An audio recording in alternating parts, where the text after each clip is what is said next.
Welcome to the Foothills, a Colorado lifestyle and real estate podcast featuring mountain home real estate broker Robert Martin, who has over 25 years of experience assisting clients reach their goals and move forward.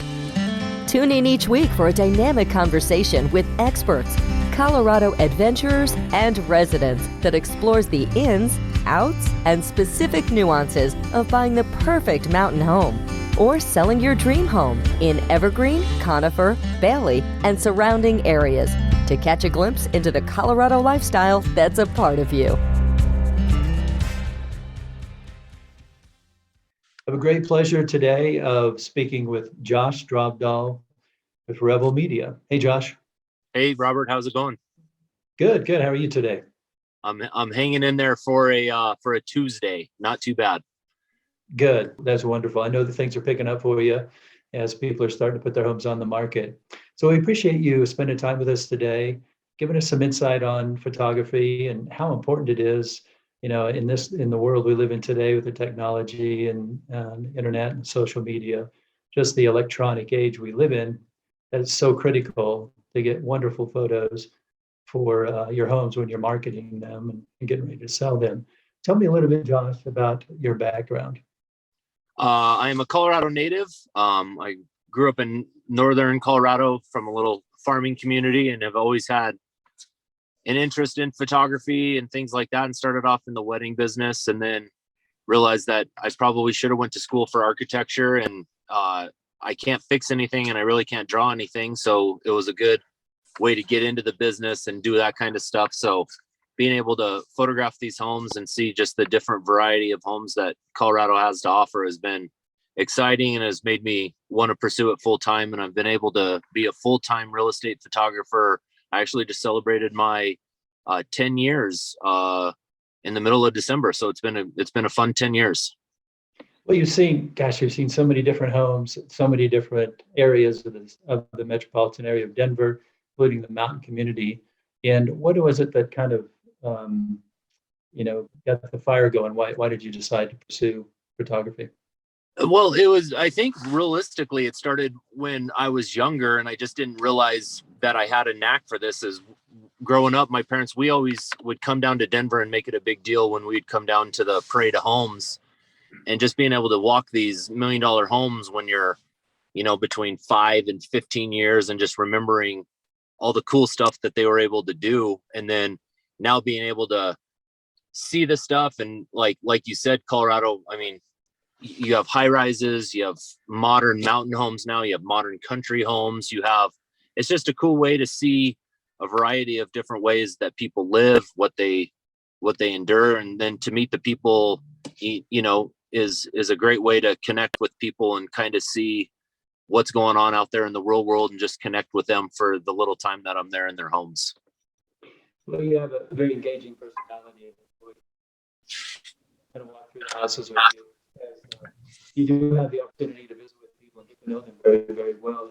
When you talk to them and go through their houses, why is it important, do you think, for them, if they're selling their home, to have good photos of it? I know we talked a little bit about it in the age we live in, and sometimes you see photos online of homes and you're like, gosh, what were you thinking? So, and your photography is wonderful.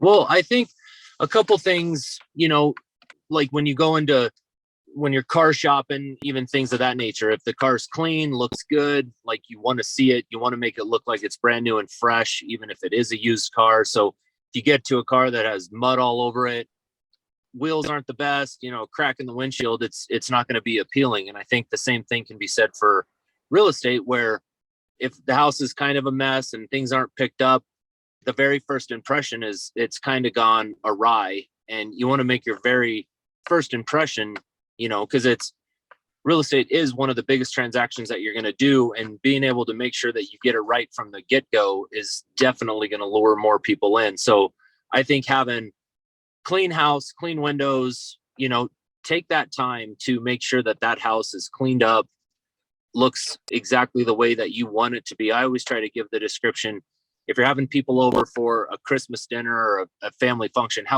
that's how you want your home to be. Like, you don't need to get it like Chip and Joanna Gaines because they have, 400 million people running behind the scenes to get it that perfect. But like, if you went over to somebody's house, or if you went into a model home, what does that look like? And try to implement that same thing into every house isn't going to be perfect, but if you can get the main rooms and everything that they're going to be, garages can be full, closets can be full, but make sure that, people are going to know where they're sitting down watching in the living room, watching TV, where they're cooking, like all that's going to be clean, just to give them that feel that you've taken care of the house, that the impression is going to be that it's a well cared for house, and that the next homeowners are going to appreciate it just as much as they did.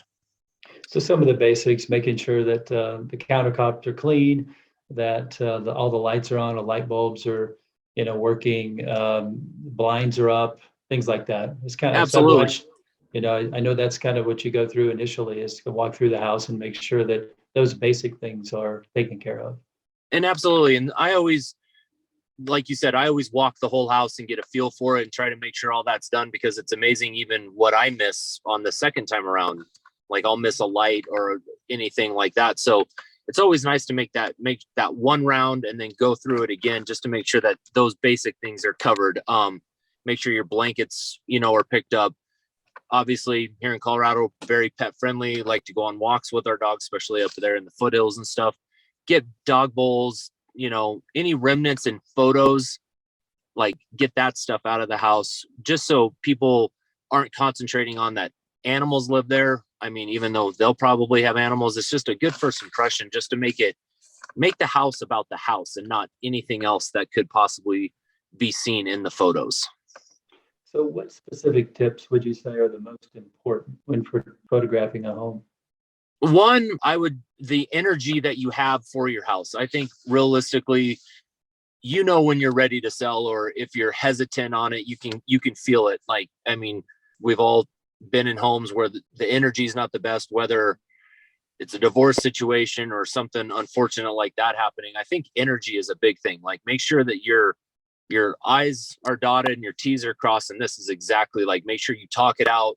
Don't make trying to sell a $700,000 house like a weekend decision, and then call Robert up and have him sell it on Tuesday when you just decided this on Sunday. Make sure you've thought about it. Like, it's at a place that you're really, really like invested in, like that's the right thing for the future. And then just an overall clean, like if cleaning's not your specialty, like my wife, like I can never clean like what my wife cleans. Like, she has a different level of clean. And if you can't get to that level, maybe hire a cleaner, make sure those things can possibly be taken care of. Because like I said earlier, you want to make sure that first impression is going to appeal to a lot of people. And having stuff laying around and kind of cluttered, you want the overall feel to be about the house, and not have them start guessing what this homeowner, if they've left that out, what else are they like hiding behind the walls per se.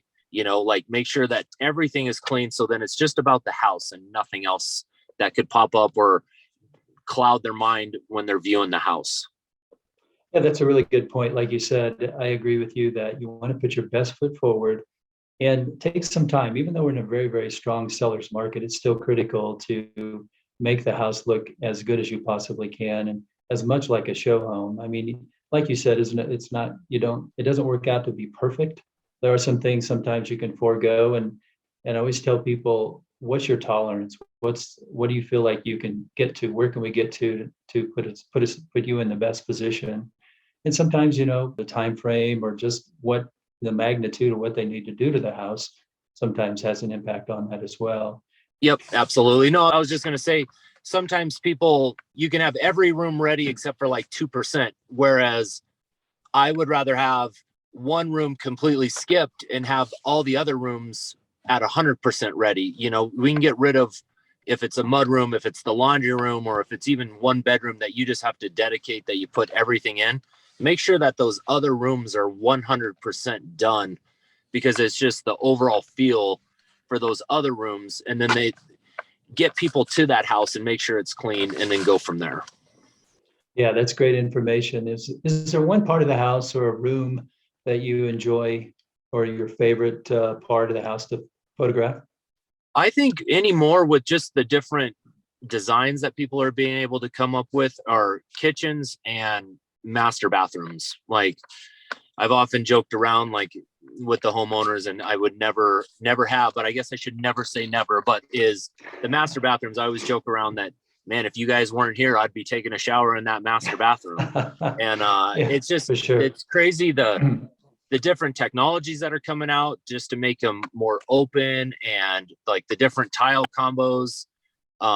I could never pick out the tile combos. Like it would literally look horrible if I did it, but when someone else does it, it just looks absolutely amazing. So, and then just all the different stuff that people are able to put in kitchens, and how, you know, like back in the day, we had a hole in the wall and that's where your big clunker TV sat in. And now you have these TVs that are a 1/4 inch thick and you can put them wherever you want. So it's the same with, I mean, one of the coolest features I saw at a house, and it was one of the littlest things.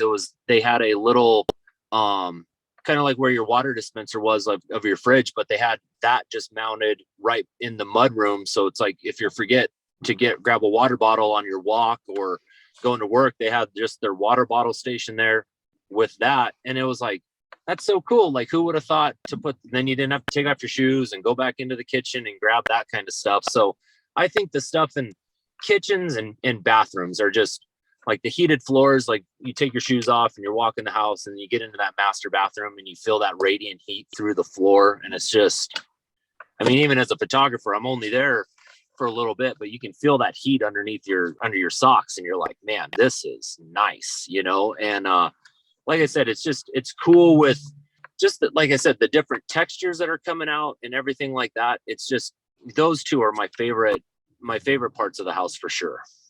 Yeah, those 2 rooms, they certainly add a lot of value. I mean, like you said, you can do a lot of different things, custom features, but those 2 rooms are critical. What would you describe, Josh? Or I know you've got lots of stories, lots of things have happened, and you've had some, you know, an entertaining personality. I'm sure you've shared a lot of cool stories, but what's one that comes to mind? Maybe a real interesting story of maybe shooting a house or something that happened to you that was like a little bit surprising. Oh yeah, no. And that's what's fun about this is the people that I get to meet behind the scenes. Like I've shot some Broncos homes, shot some Rockies players homes and stuff like that. And you're just like, they're not there, but you see all their stuff around it. The other day I photographed a home where a guy played in the NBA and super private, everything like that. And he guarded Michael Jordan. Oh. And it was like, holy cow, like how, and so of course, you know, are the rumors true? Does he talk as much as, you know? And he's like, oh yeah, he talks. But he was saying that Gary Payton from the Seattle Supersonics back in the day, that guy would not shut up the entire game. So it's cool, like being able to hear those stories, like, because you never know what you're walking into. Like I get an address and I get to know whether or not the homeowner is going to be there or not, but I don't know what their background is. I don't anything like that. So being able to hear those kind of stories, but probably one of the crazier ones too, that just was kind of just really out there, was I had an encounter with a ghost, and it was something that I'll definitely never forget. And it's not like it was way up in the mountains or it was way out. It was literally just a couple blocks from Cherry Creek Mall. And it was one of those that the agent was even there with me. So it's not like we were both on drugs or anything like that and we're hearing this, but we were downstairs photographing this room, and sure enough, you heard, and her and I were the only ones in this house, and sure enough, you heard someone sprint across the floor above us. And like her and I both just looked at each other and we're like, are you kidding me right now? And so I took that picture, and I actually was going to put like a Ghostbuster type like figurine in that room just to kind of mess with her. But when I got the photo back, you could literally see a face in one of the windows. And it was just one of those that I sat there and looked at it for like 10 minutes saying, this can't be true. Am I seeing it because I know, like I heard it and I want it to be there? And I like showed my wife and like blew up like the windows and was like, do you see something in that window? And she's like, oh yeah, like there's a face right there. And it's one of those that I think it's crazy. Like, I hope I don't experience it again. And it definitely made me a believer in the spiritual world with ghosts and things in that nature. But I don't want to experience it again, but it's fun. Like when people want to hear, like, and then you tell them and stuff, and you're like, holy cow, like that really did happen. And like I said, it was nothing crazy, and it was in a pretty big house down by Cherry Creek Mall, and it was just one of those that I will remember that forever. I wonder how best you would market that. I guess there would be a certain audience that might be interested. Yeah, absolutely. Yeah, no, like Yeah. you would think like New Orleans or something like that. Yeah. Like it would be like a good story for there, but to actually see it and hear it firsthand is just, it's something I'll never forget. For sure. What a story. Thanks, Josh. How satisfying is it, do you find, helping people find or sell their dream home? I mean, because you hear stories from brokers that you work with, they can make it back to you and say, hey, Josh, that home sold quickly. In our market, that's pretty common, but sure, that feels good. Oh, absolutely. No, it's fun, and I think that's one thing that as a photographer, like I hear all the stories and I hear a lot of private conversations that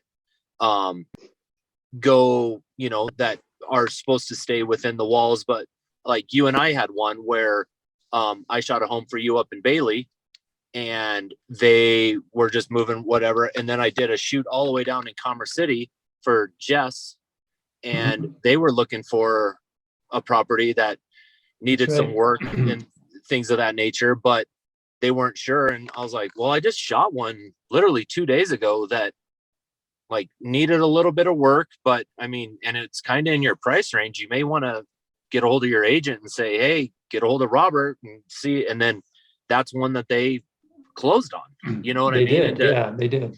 And so it's things like that. That's that awesome. I think to see both sides, to know, obviously I was up there, and then to shoot something completely like out by DIA, and to know that that house was coming on the market that you were listing is one of those that it's like, I mean, maybe they would have found it if I wouldn't have said anything, but it just allowed them to get that on their radar right away, and that's the thing. Like here in Colorado, you have, condos anymore ranging from $300,000 up to, I mean, I shot one the other day in Cherry Hills that was 10 million.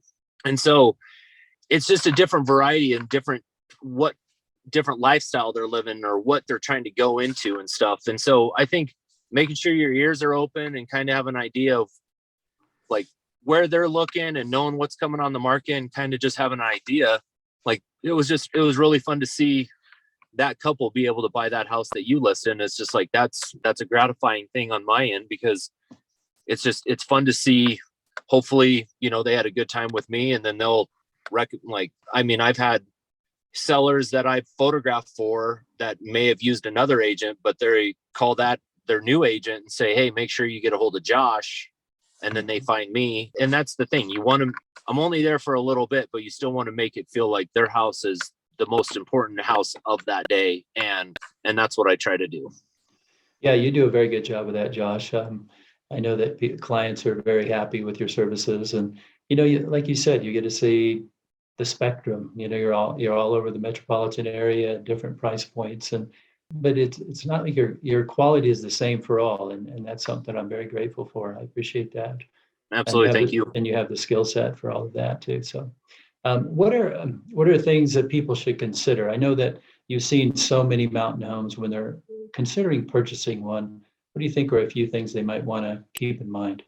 Yeah, absolutely. And obviously in the mountains, I mean, just one house to the next can be completely different. You can have a multi-million-dollar home that's right next to just a simple little cabin and stuff like that. So I think obviously know your budget, know the topography, and the angles of the homes are definitely going to make a difference in how warm it is, how often you have to shovel, take a look at the driveway, check the canyons, like not only in the summertime when the sun's up above you, but in the wintertime when the sun starts to settle down, because there's some of those roads up there are completely scary, or not scary, but they get icy and you have to drive a little different than you do in the winter or in the summertime. So I think knowing all that, and then understand land, like is an acre what you're looking for? Is 5 acres enough for you? I mean, is 100 acres for you? Because you can be on a 100-acre parcel and see a lot of people around you. And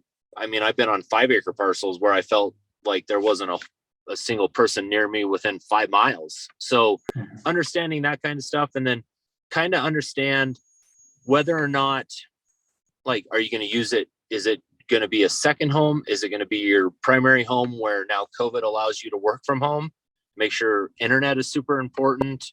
Like, how far is the grocery store? How far is, a coffee shop for you to meet up with potential clients, if that's the business that you're into? It's crazy. There's a couple, there's parts of living in the foothills where getting to downtown is only 30 minutes.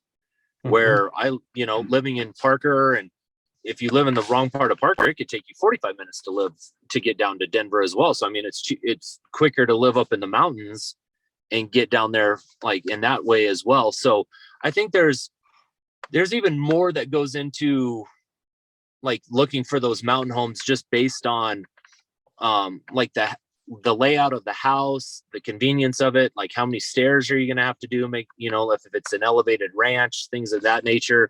And then one I would always look at is the topography of the driveway. Just know how much snow you're going to have to shovel and which way can you push it. If you can push it all downhill and get it out to the side, then yeah. But you have to push a lot of that uphill, I don't know if that would be a house that I'd be looking for up in the mountains either. So, Very good points, Josh. It's very practical as well. I mean, I always tell people one of the best times to look at a home is in the throes of a snowstorm, or when things are really coming down.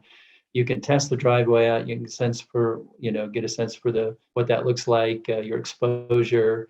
And another critical thing too, you mentioned, Josh, is certainly internet services. So many people work out of their homes. It's kind of an Achilles heel in some of our areas, is just make sure that's part of the diligence, that you're going to be able to get good fast internet services. If that's what you need. So absolutely. No, it's anymore. Like, so much can be done from home, and for sure. It's just one of those things that you need to, just because but that's what's also awesome is everything, like we were talking about the appliances and all that, internet's getting better too. And there's different options that maybe wasn't around 10 years ago that would allow you to maybe now look at living in the mountains if that's what you want.